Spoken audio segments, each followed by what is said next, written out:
Can you be productive and feel good about it at the same time? That's what Ali Abdaal says in his new book. Currently, he's at over 5.2 million subscribers on YouTube. If you're watching this video, you're probably familiar with him. I wanted to talk a little bit about his new book, Feel Good Productivity. His book came out on the 23rd of December last year in 2023. And today we're going to have a little bit of a look at some of the highlights, how he's structuring his book, and what I'm personally taking out of it, and maybe what you can too. Have you ever felt yourself buried under a mountain of tasks, feeling overwhelmed and drained by the pursuit of productivity? I know that I have. That's why I was curious how Ali sees this. Because he seems, like so many other YouTubers, like a true master of productivity. After finishing it a few days ago, reflecting on it a little bit, reading through my notes, I really feel like it was a breath of fresh air. Ali has divided his book into 3 parts. Why am I showing 5? 3 parts: Energize, Unblock, and Sustain. The first part, Energize, is all about how to feel good about the work that you do. So you can't be productive at something if you don't feel good while doing it. That's his take on it. Throughout the book, Ali gives you all kinds of examples and experiments of things that you can actually do and implement in your day to day. One of the first of those experiments was to ask yourself, whenever you're doing some sort of tedious work, what would it look like if it were fun? For example, when he was doing something quite boring, he would ask himself what it would look like if it were fun. So he put on some soundtrack of a movie that he liked, for example, Lord of the Rings. And he found out, and I've tried this too myself, that it can change your mood quite a bit in a positive way, which is actually a really good thing for me, because I've always been a little bit hesitant to listen to music while I'm working on my laptop, for example, because I always felt like it kind of distracted me, but I'm turning the music really down. I almost don't hear it, but sometimes I hear a melody that really lifts up my mood and I feel like I have new energy, which is really amazing. The good thing is when you're energized while doing something, you enter a positive feedback loop. So when you're feeling good, you have a higher productivity. Higher productivity leads to more energy, and more energy leads to feeling good. In the best case scenario, you have this endless cycle where you're just pushing yourself up through music, through positive thoughts, through good thinking and good work. Another very important part of staying energized while doing something is to stay curious. You can do this by mixing up your day a little bit. For example, when you're working on your laptop or you have to study, maybe switch the place where you do that. It could be a cafe, or if you're already normally sitting in a cafe, maybe use a different cafe or just a completely different spot. Get your head and your body into a new environment. This way you maybe have new thoughts or can concentrate better because you're not that much in a rut. This idea stems from gamifying your life a little bit. Ali says that you can actually have some side quests in your day. So at the beginning of the day, you look for something that you can maybe do a little bit differently. It doesn't have a huge impact on the main quest, so on your main life, on your main goals, but it maybe puts a little twist on it and makes things a little bit more interesting, which all of this is about essentially. This idea of gamifying your life actually brought up another point, and it was about confidence. By assuming an alter ego, or like a character that you're playing in your life, you can begin to actually feel like that hero or that person that you're trying to impersonate. Take Ali, for example. In his book, he wrote that he often thinks of Charles Xavier from the X-Men. He's also wearing fake glasses, which I didn't know before. He had his eyes lasered years ago, but oftentimes he still wears his fake glasses to get over imposter syndrome and just feel like he's a little bit smarter than he is, or than he feels like at least. Ali, I think you're very smart. The last point he emphasized was to reframe failure, to see failure as a success and not as a failure. So just imagine that always when you fail at something, or you don't get the thing that you want to, or things don't go quite your way, just look at it that you get 5 points. So you get 5 points in the game of life. This way, failure becomes something valuable and something that you kind of want to get. You try to learn from it and see what you can do better next time. And this way you just get better and better by not being afraid of failing. That brings us to the second part of the book, Unblock. And the one thing that I really took away from it was to ask 3 main questions basically. You ask why, what, and when. Why? You ask 5 times actually. So whenever you do something or you want to do something, you ask yourself why you want to do it. And with each answer you ask again, why do you want to do it? This way you really get to the core, to the bottom of the problem or the thing that you want to do. When you can answer why 5 times, it's very likely that you have something that it's worth spending your time on. When you're there, you can ask what are the actionable steps that you can do in your day-to-day life to actually achieve it. Then you ask yourself when.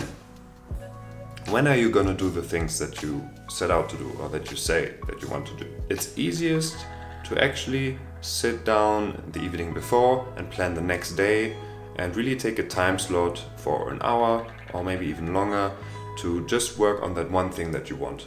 That's the best way you can do it, because that takes away a lot of pressure to figure it out through the day when you're going to implement something that you want to do or that you say you want to do.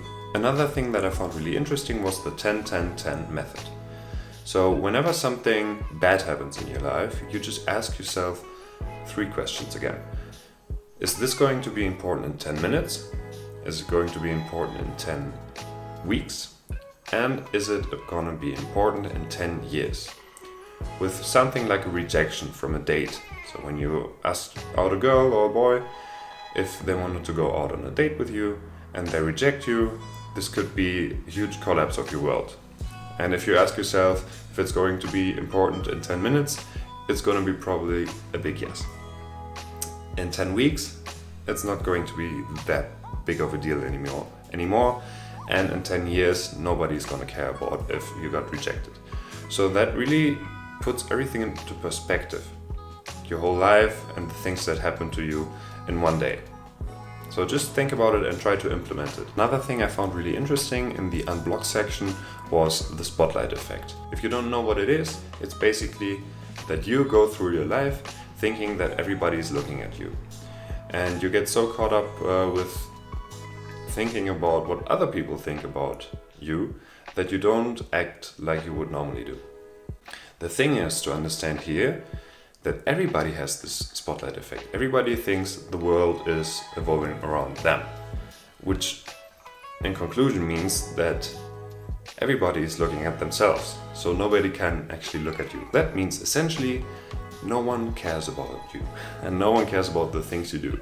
And you could see this very pessimistically, but I actually find it very freeing. And also with starting a YouTube channel, for me personally, it was a good thought that nobody cares, nobody gives a damn. And so whatever you have on your mind, whatever big project you have, you can actually just go on and start doing it and get good at it. And when you get good, people will start to notice. But depending on what you do, if you want to start a business or a YouTube channel, it's a good thing that you get noticed, of course. And then this idea of the spotlight effect gets another turn. But first, this is all about unblocking and starting. And to start something, it's just important that you know no one cares. The last part of the book is called sustain. So how can you do all this productivity thing, all those productivity things sustainably? So you don't burn out like in a few weeks or months, but you can build your business or your YouTube channel or whatever over the many years to come. And a great example that Ali found was LeBron James, the very famous basketball player. In one sprint, actually one of the fastest players in the league, but looked at over his whole career and a whole season, he's one of the top 10 slowest players actually, which I find quite amusing, but it just shows that you don't have to sprint all the time.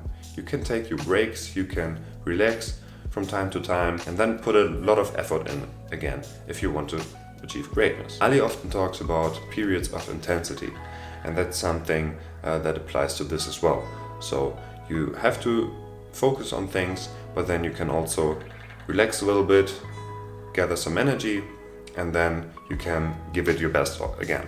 Ali also talked about creating a portfolio with your time investments. Basically, you set up a table with the things that you want to do in your life, like your dreams, hopes and aspirations, and on the other side you write down the things that you are currently working on, meaning this week.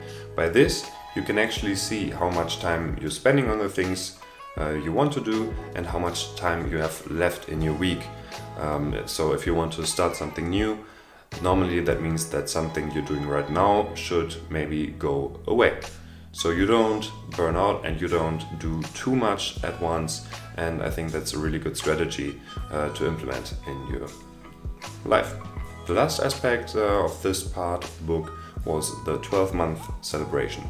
Ali talks a lot about that also in his videos, so if you want to get a deeper dive into it, just check out his videos. Basically, imagine a meeting with a friend where you talk about the things that you've done in the past 12 months.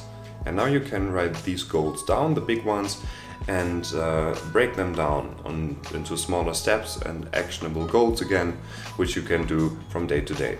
What are my final thoughts on his book? Considering that it was the first book that he actually wrote, I think he did a good job, definitely. You do notice that there's quite a lot of things that you can read in other self-help books as well, but that's something that is going on through the whole scene, basically. So it's nothing groundbreaking, but I really think thinking about productivity in terms of longevity and feeling good about everything, or at least trying to feel good about as much as you can, really puts a new spin on it, and goes a little bit away from all this hustle culture and what I often find is very negative. I'm definitely going to try out a few more of his experiments in the next few weeks and see how it can maybe impact my life a little bit, and that would be everything from me today. I think it's a really good book, definitely check it out. It's not that long either, it's a quick read. And yeah, if you liked the video, just check out my channel or another video of mine, and we see each other in the next one. Bye bye.